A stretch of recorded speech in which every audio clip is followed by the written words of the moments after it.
Welcome to episode 29 of Bloggers Are Weird. I'm your host, DJ Paris, from the blog thoughtsfromparis.com, the YouTube show O-Sex with Karen and DJ, and author of the book Holy Crap, I'm Bathing in a Rose. Also, I have an app in the App Store if you're Android or iPhone, which is called TFP, Thoughts from Paris Humor Blog. So search for that. And also, I write for a fantastically funny website called aiminglow.com. Some of the funniest people on the planet write for them, and I'm so thrilled to be part of that group. So check out Aiming Low. I've got a video coming out that I think will go live in the next week that I'm publishing tonight, and it's going to be, without question, the most embarrassing piece I've ever put together, and I have put together some embarrassing pieces in the past. Just the other day, I published photos of me naked in a bathtub, and I've talked about pooping my pants and all sorts of things that are quite untoward in polite society.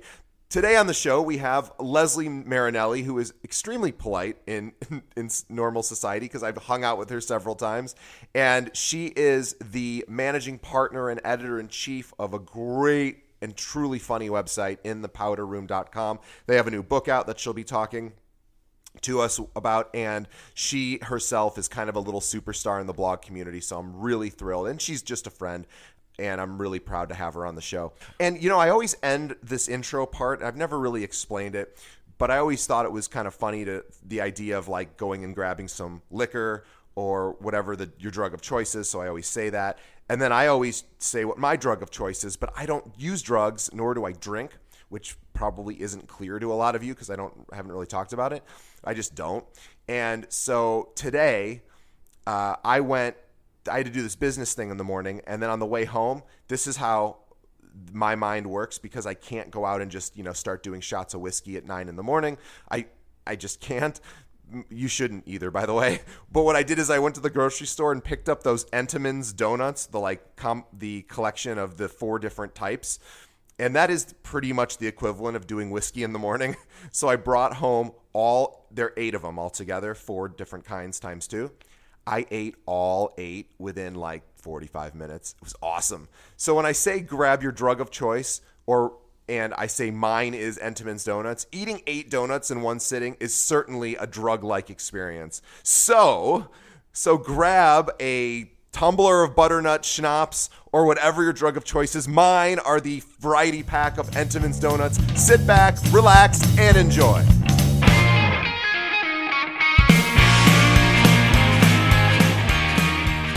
Today's podcast is sponsored by romance-text.com. Looking to reignite the passion in your relationship? You have to check out romance-text.com. This is how to use text messages to bring back the passion and reignite the spark you once had. Now, if you're thinking this sounds cheesy, or maybe it's just learning how to send dirty text messages, it's actually not. This program by relationship expert Michael Fiore has been featured in over 200 television and radio shows. This program has a money-back guarantee, is normally $97, but listeners of Bloggers Are Weird get a special price of only $47 for the entire program. By purchasing the program, you help support this show. Visit romance-text.com and get the passion back. So, how did you get down to Atlanta from Pittsburgh? That's kind of a long answer, but let's see if I can give you the shortest one. When I graduated from college in 1992, I drove across country by myself, and Highway 80 ended in San Francisco, and that's where I stayed for close to 10 years.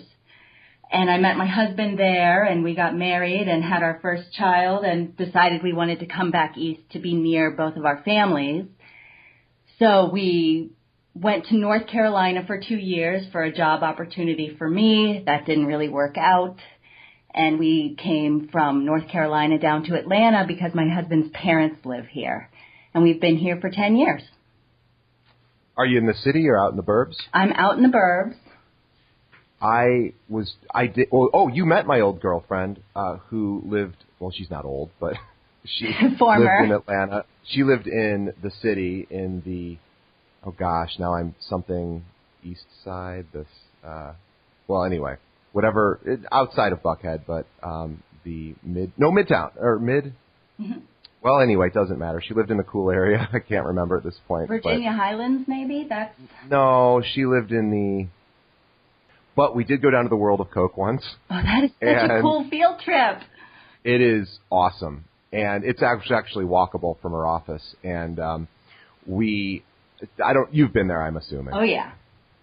So if you remember, the big deal they make there is that I think it's called Beverly. It's this drink they make that's sold in Italy, and it's considered the worst tasting drink they make by majority of... And they make a big deal of telling people this. I don't know if you remember.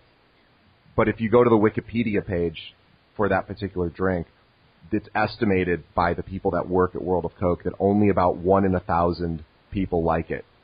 And I thought it was just fine. I had no problem with it at all, and everyone else was just retching. So if you get a chance to go back there, you'll have to try it. Oh, I'll have to try it. I don't remember trying that one. But they have that really cool room where you can go through and sample all the different products. It was awesome. That was my favorite part, for sure. It was fine. It's not... It's not... your silence is Come deafening. to Atlanta. It's fine. Well, it used to be like the murder capital of the country, and it's not anymore. I think that's now where I live, Chicago. But it was a lot more fun. I went out to the suburbs and had fun out there as well, and I liked Atlanta. It's not San Francisco. No, it's not. It's definitely not San Francisco. And, speaking of interesting cities, so we touched on in the beginning that I'm from Pittsburgh, Pennsylvania. And Pittsburgh has repeatedly been named the most livable city in the country, or the best city in the country. And now, I'm so far from home. I hardly ever get home, maybe once a year on a good year. And I'm incredibly homesick. Have you been to Pittsburgh? Yeah, I have. In fact, a quick little Pittsburgh story. By the way, I'm speaking with Leslie Marinelli. Marinelli, not Marinelli. I have a really good friend from college named Todd Marinelli, so I'm constantly thinking... well, Todd is pronouncing it wrong. Well, I mean, he was kind of an idiot. But he was actually one of the smarter people I knew. But I was in Pittsburgh, and again, let's go back to you, because it is all about me ultimately, but let's focus on you. You blog at inthepowderroom.com.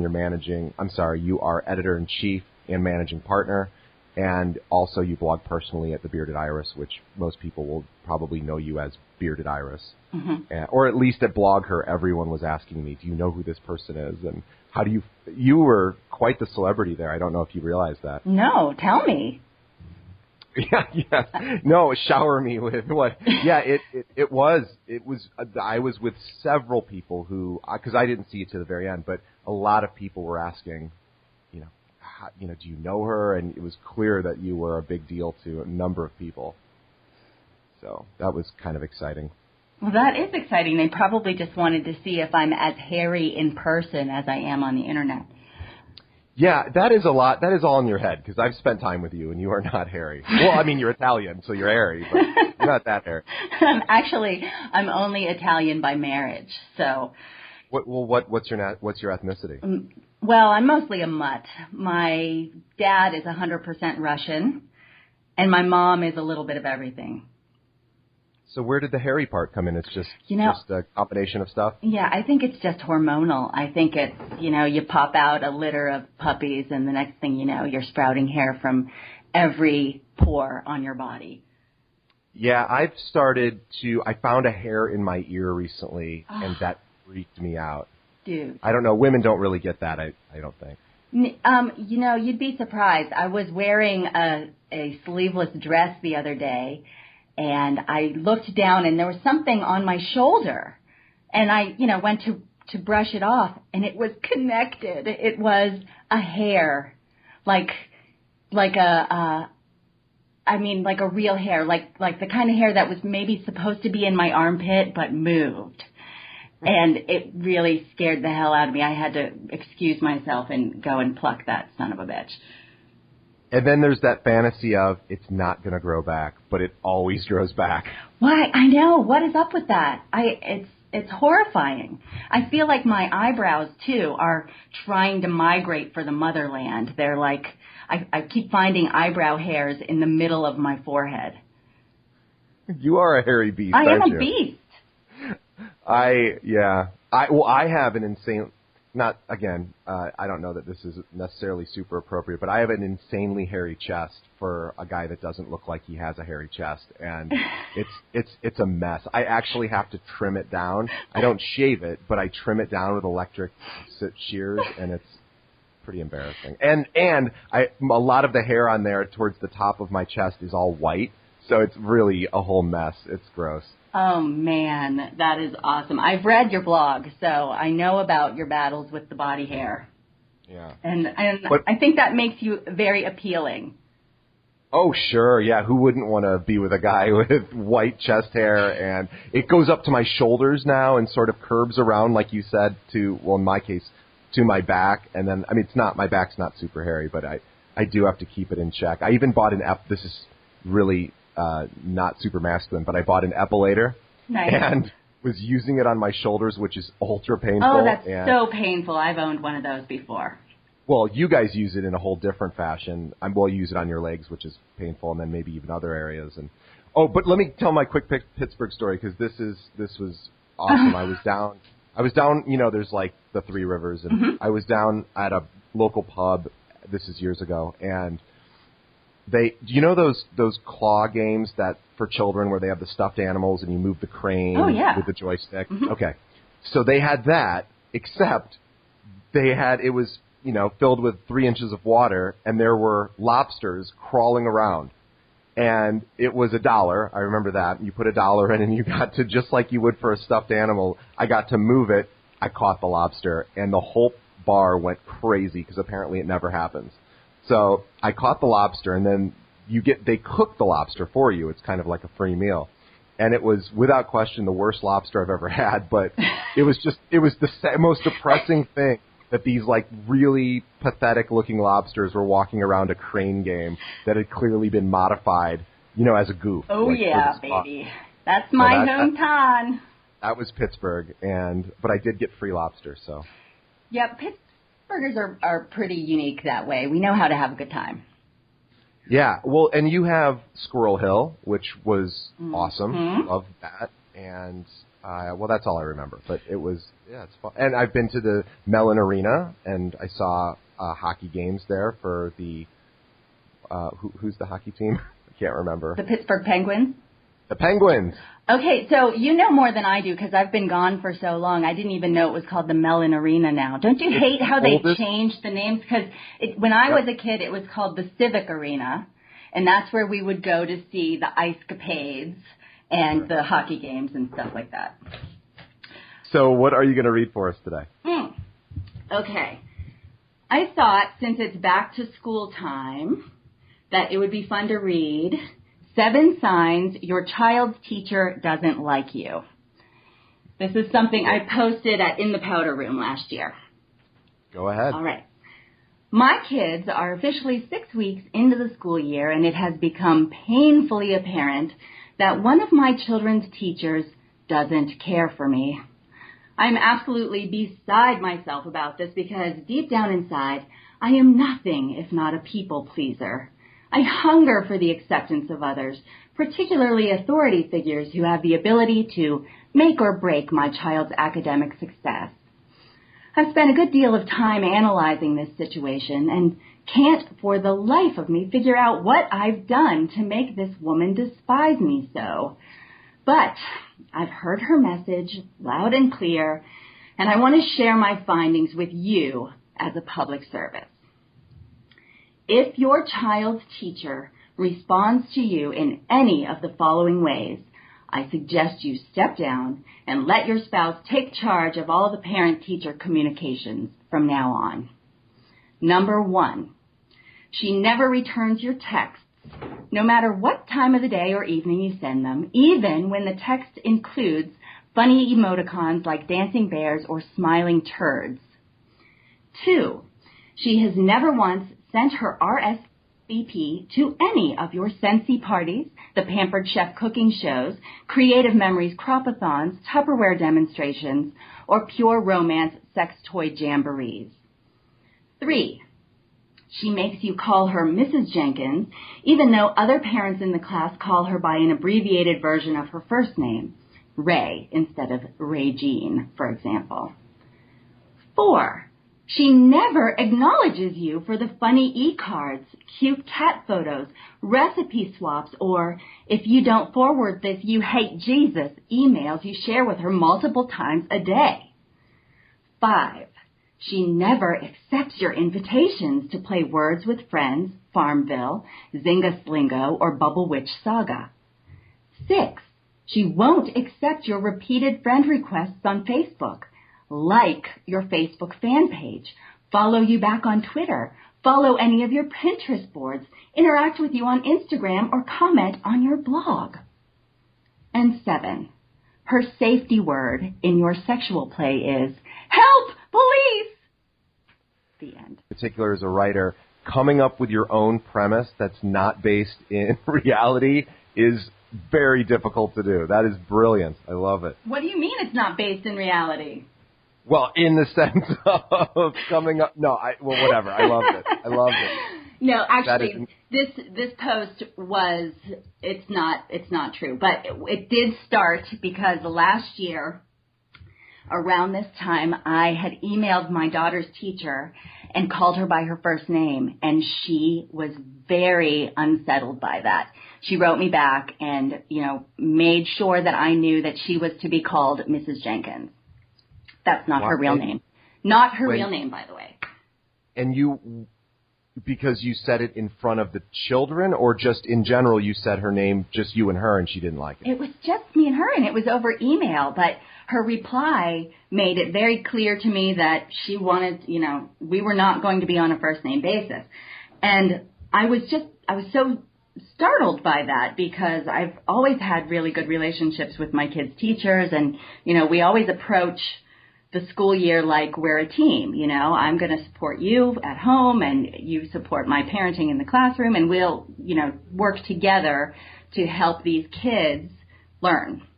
And so I was just kind of stunned that she did not want to be on a first name basis with me, and it just made me think, especially in today's society where we are so hyper connected on social media, that there would be so many worse ways to overstep that boundary with a teacher than calling her by her first name. And it just made me sort of brainstorm all of the other things I could possibly do that would be totally inappropriate. And which is always, the best source of comedy for me, is to kind of take something and stretch it beyond all reasonable expectations.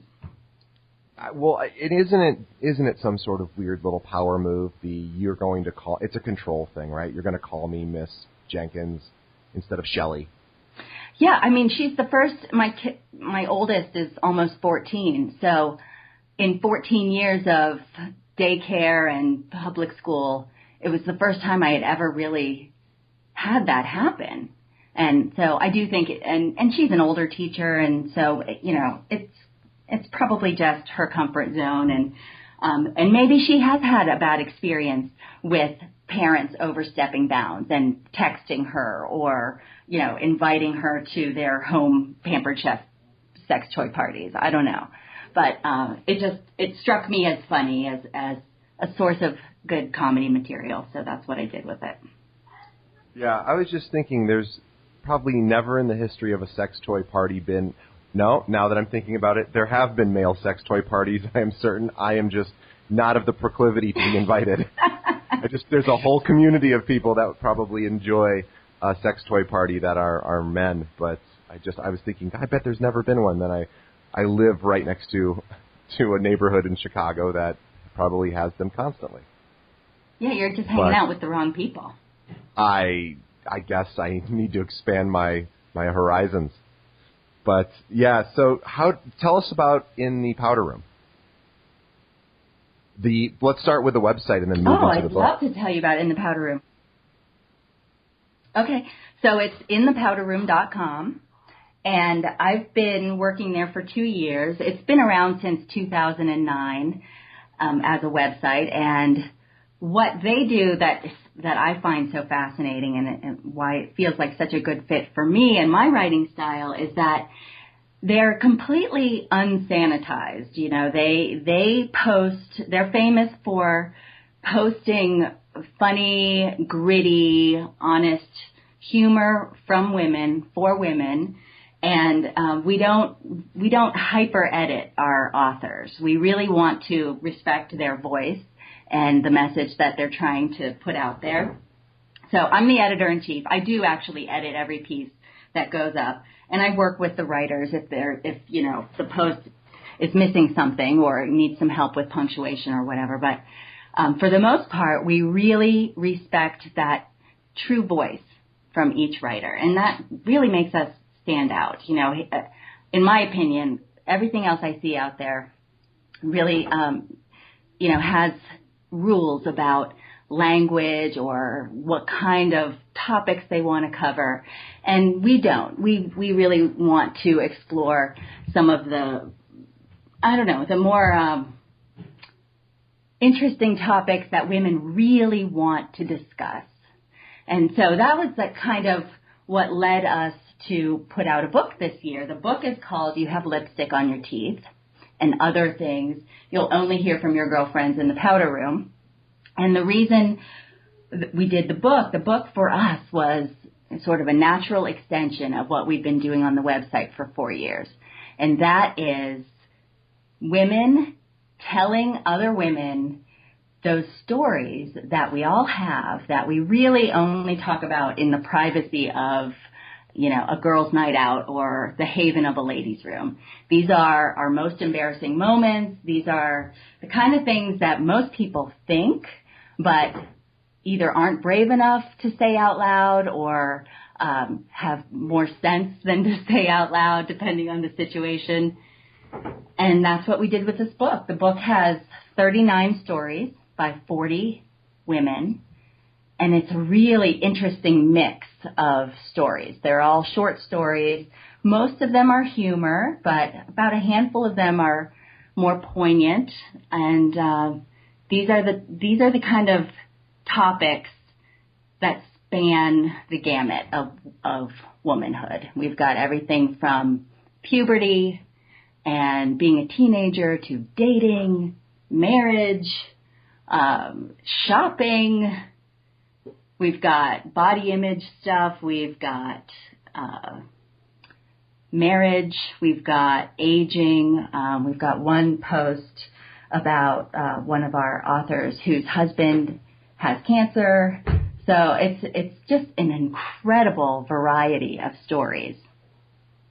Yeah, I was reading through it. I thought your story in particular about body image was particularly funny, and I know a lot of these women as well, and I've had some of them on the show. I've had Noah Gavin and Sherry Simpson, and I think even maybe a few others. But yeah, and these are all really funny people who also write from an authentic place. And I loved your story. Can you talk just a bit about it? Thank you. My story is called Beauty and the Beast, Keeping Abreast of Sibling Rivalry.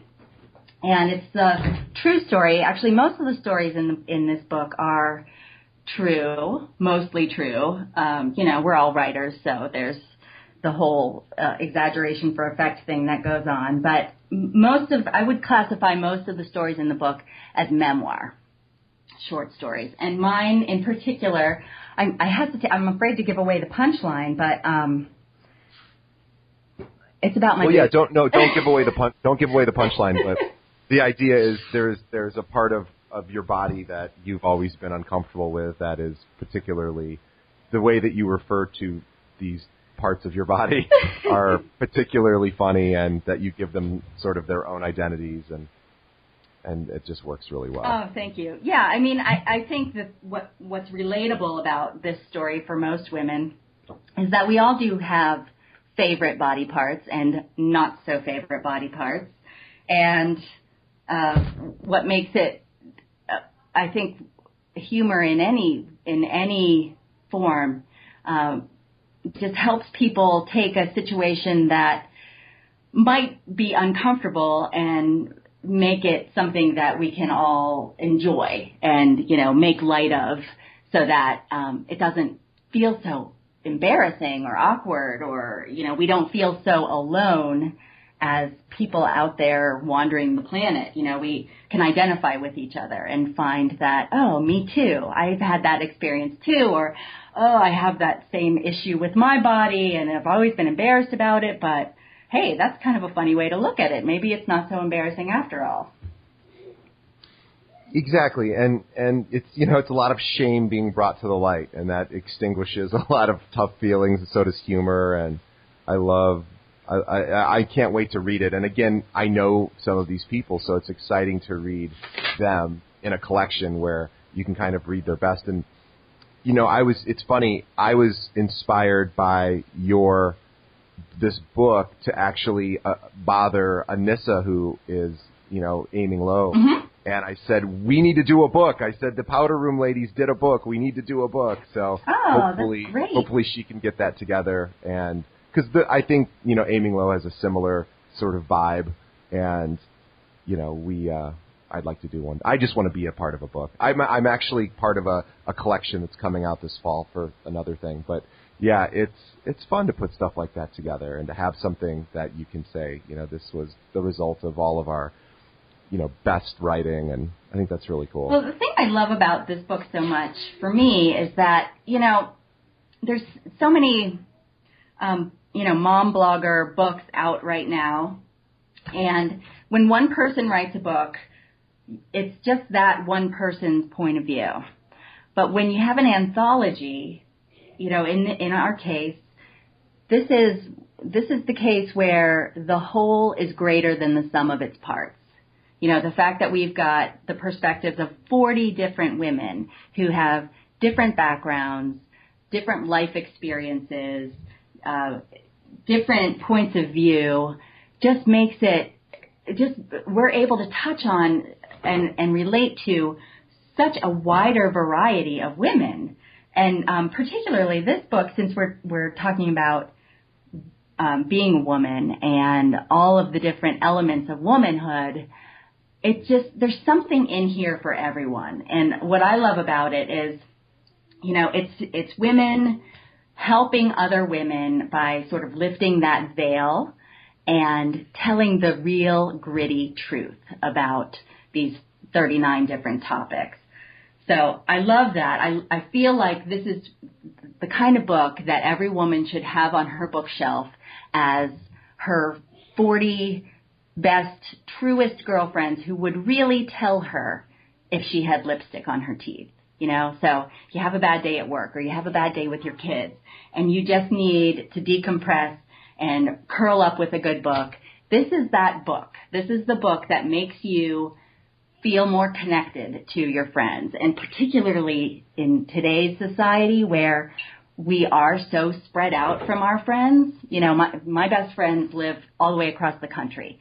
We're connected on Facebook, sure. We're connected on social media, but I don't get to see them every day. And I think a lot of people have that same issue. We, as connected as we are, a lot of people I know feel very alone a lot of the time. I think that's why blogging is such a huge deal in our society, because it's a way to forge those connections and not feel so isolated. So I think this book does that, except you can hold it in your hands rather than just look at it on your computer.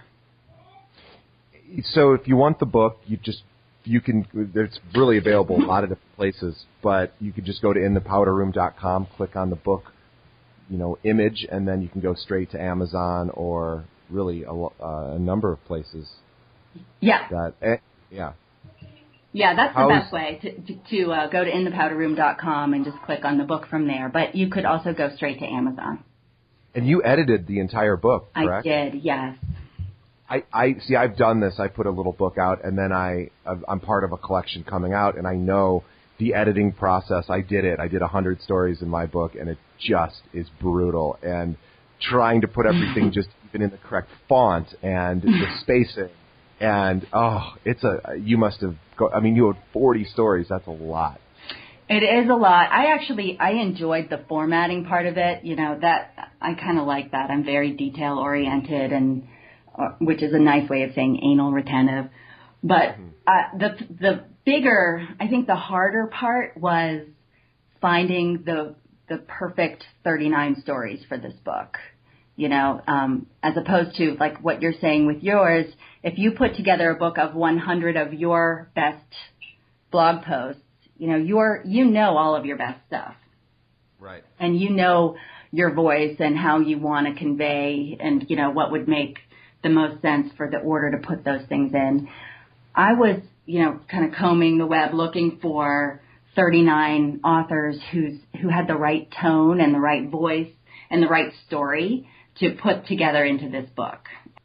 And I meet a lot of women at conventions in particular, like BlogHer and others, that will ask questions like, how do I become a blogger for XYZ website? And do you guys accept guest submissions? Are you constantly looking for talent, or are you sort of closed to new authors? Oh, okay.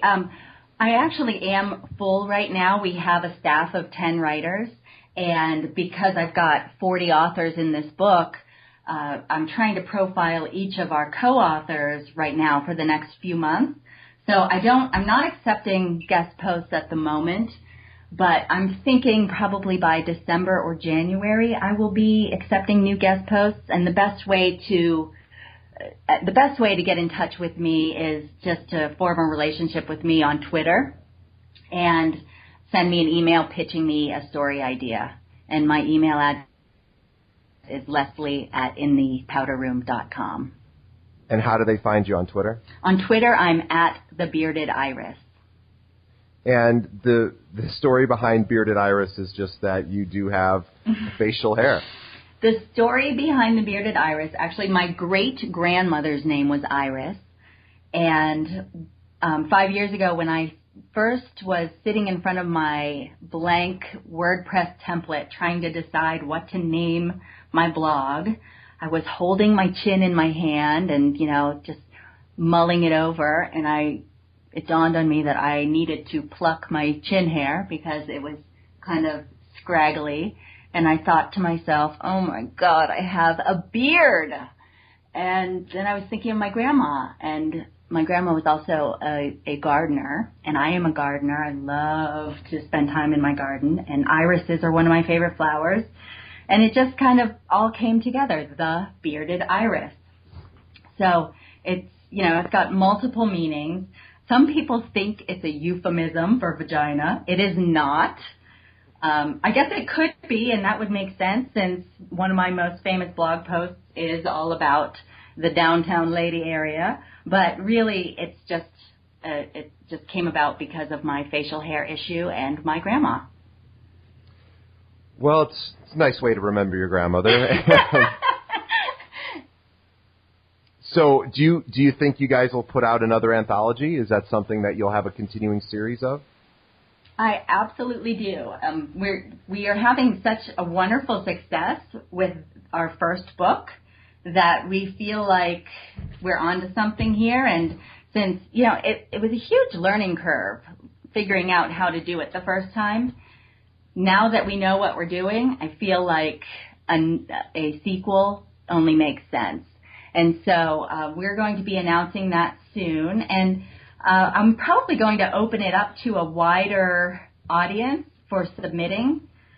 The first time I really had a specific goal in mind of the tone I wanted to have. And so I only invited the people who I knew of or who someone on our staff knew of who they thought would be a good fit for this book. And also we want it to be only women, which is why you were not invited, DJ. Sorry about that. But the next one, we will probably open it up even more and not have it be only women. So if you're interested, I would love to have your voice in here. Sure. To submit. And we are still working on the theme for the next one, but we have a few really, really interesting ideas. And again, it'll be humor because that's what we do best, but it'll be, humor with a little bit of heart. And I would suggest that people just keep an eye out on In the Powder Room for more information about that. Well, great. And then how how many stories do you publish? Do you publish every day on In the Powder Room? Is there one post or many posts that go up? We do. We're currently doing 2 posts a day, sometimes 3 if there's, a breaking news story or pop culture that we feel compelled to cover, but usually two different articles a day. It is fun to do these compilations. The one that I'm part of was literally just a private Facebook group. There's not even a website. We all have our own blogs.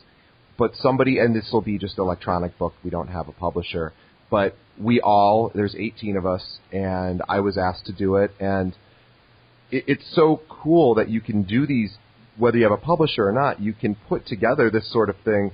It's not easy, but it is sort of cool that in today's day and age, the distribution method is such that anyone can do it.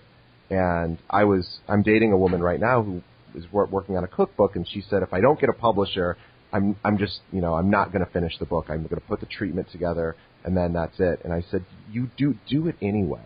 Even if you don't get a publisher, put something out because it's so doable. But, your guys' book is actually, it looks like it's been selling really well. Thank you. It has been. And my advice that I would just add on to what you just said is I actually feel like there's a huge advantage to doing it yourself, as opposed to waiting to get picked up by one of the big 6 publishers. The main advantage in my point of view is you get to keep way more of the profits if you publish yourself. I'll just mention I sold my book for $3 and I make $2.70 per book. It's an unbelievably, a 70% profit is unbelievable. Oh my gosh, that's unheard of in the publishing industry. Our friends who are being published by real, by the big 6, they're getting, 10 to 15%. I don't know what the actual number is, but, the difference is they have a much wider distribution than we have. Right. But, for your first time, it's a great way to get out there. You get to keep more of your profits. For me, because I'm a professional editor, we could do it ourselves. We have people on our staff who are paid editors and copy editors, and we hired a designer to do the cover, which I would definitely recommend for anyone trying to do their own. I liked being our own publisher because I got to maintain 100% control over the project. I've been in other projects where I've submitted a story for an anthology, and you don't know what it's going to look like when it's all said and done. And, that's a real deal breaker for me. I really have a look and feel that I'm going for with my work. I had an article published somewhere else recently, a big website, and it was the first time I had been edited in a while by somebody else, and I was really unhappy with the way they changed some of the punctuation in my piece. It drove me nuts because, this is what I do for a living. I know how to punctuate. And they changed the punctuation so that the tone of 2 sentences was completely different than what my intention was. And I did not care for that. Now, granted, the people I work with will tell you I have control problems. And so, putting out my own book was definitely the right fit for me. If for other people out there looking to be published, if that's not an issue for you, then yeah, it's not a big deal to be published by somebody else. But for me, I really wanted to maintain 100% control over the project and not turn it over to a big publisher who might put some strange picture on the cover or add some kind of a dialogue to the end of my piece. That I wanted it to look the way I wanted it to look. Yeah, I totally understand. And when I write for other websites or this compilation I'm doing or other projects where it is going to be edited, I just don't read it once it's done. Because for that particular reason, I don't want to get upset. So it's not, usually the editing is not so severe that it really ultimately changes my voice. But there are times where sentences get omitted, punctuation changes, and because I don't really know the comma rules, but my stuff reads okay. Mm-hmm. But then when it goes to some sort of more professional publication, then it's going to be edited that way. And yeah, I typically won't even read it because things get slimmed down, and I can't. Oh, that's hard. So yeah. Yeah. I don't like that either. I don't like seeing what's the word for it, to see my word babies get murdered. You work really hard on a paragraph and suddenly that whole paragraph is gone, can be devastating to a writer, which is one of the reasons why I think, I became an editor sort of by accident. I didn't go to school to be an editor. I haven't had this in the powder room is my first job as a professional editor. I've always done editing for people just by accident because I have a good grasp of things like punctuation and words and, vocabulary and sentence structure and how a story should flow and that kind of thing. But I think one of the reasons why people enjoy writing for In the Powder Room so much is because they know we're not going to hack their pieces. If somebody submits an article to me and I feel like it's missing something, I usually work with the writer for her to add it, or to rework that part of it, because I just feel uncomfortable putting my tone of voice into somebody else's piece. Yeah, I feel the same way. Mm-hmm. I've been thinking about. Tell me if you think this is a decent idea. I have noticed that there, as far as I can tell, there are no men's collection of, like an In the Powder Room for guys. And I think there's a market for it, and I think guys do read blogs, but there aren't a lot of, unless you're a dad and you want to read dad blogs, there just isn't a lot out there for, and so I was thinking of creating, something similar. I don't know how easy, it would be a lot of work, but, basically an In the Powder Room for men. And I don't know if you have any thoughts on, whether that's a worthwhile project. I'm not ignoring you, Mike. I can't. So you're thinking of an In the Powder Room for guys? I think so. Yeah, I think that's a great idea. I think the blogosphere is becoming more and more populated with interesting. Yeah, I think an In the Powder Room for guys is a great idea. Are you serious? There really isn't anything like that? There probably is on the dad blogging side, and I thought of having a website where you have, just like Aiming Low has a lot of different categories of you might put this particular post into a category, having a part that's for dads, having a part that's about fitness, having a part that's maybe about dating, as well as just general humor or whatever other sports, whatever other things guys are into. But having it be, funny or at least touching or sincere.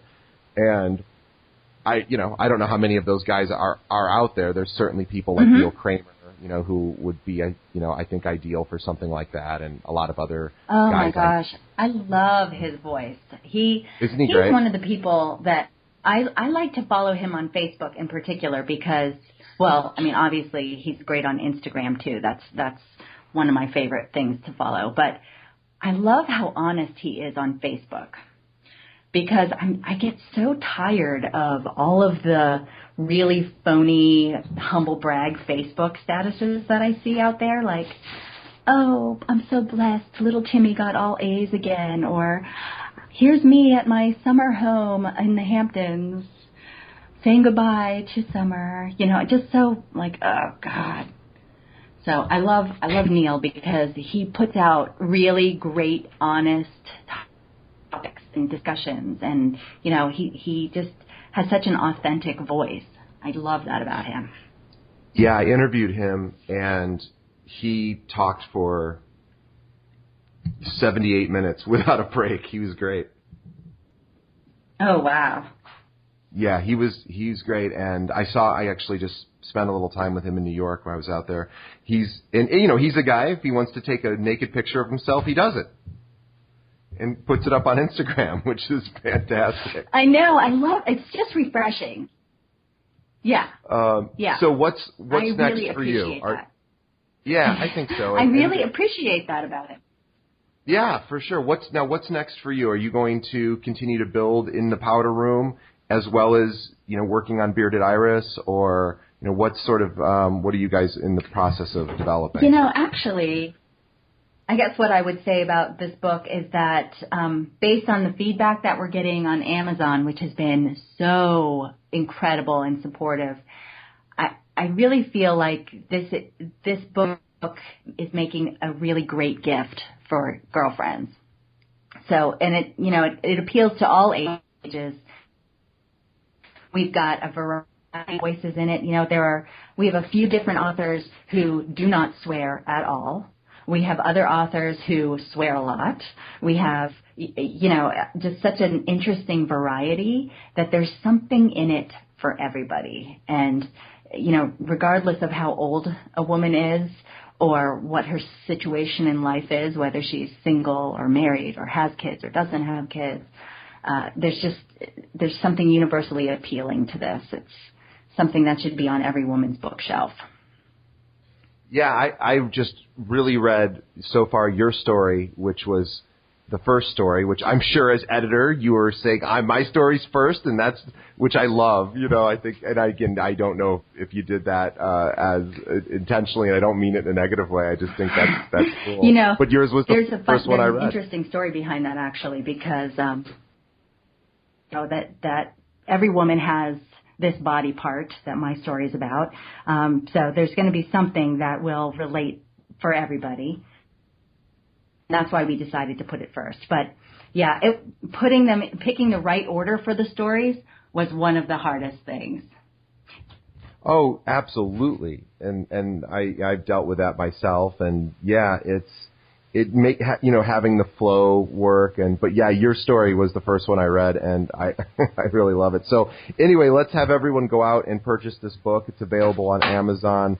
It is also, you can go directly, of course, to inthepowderroom.com, or just search for In the Powder Room on, or via Amazon, and then you can also find them on Facebook at, just search for In the Powder Room as well, or on Twitter. Mm-hmm.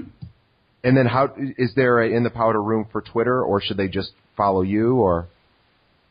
Yeah, In the Powder Room on Twitter. We're at In the Powder Room. And that's what we are on Facebook too. And inthepowderroom.com. And this book is really reasonably priced as well. If you're getting it on Kindle, it's only $5. Paperback, $9. It's very, very affordable for a collection of 40, great authors. Yeah. And again, I know some of these people, and I know how talented they are. So I'm excited to get through and read the book.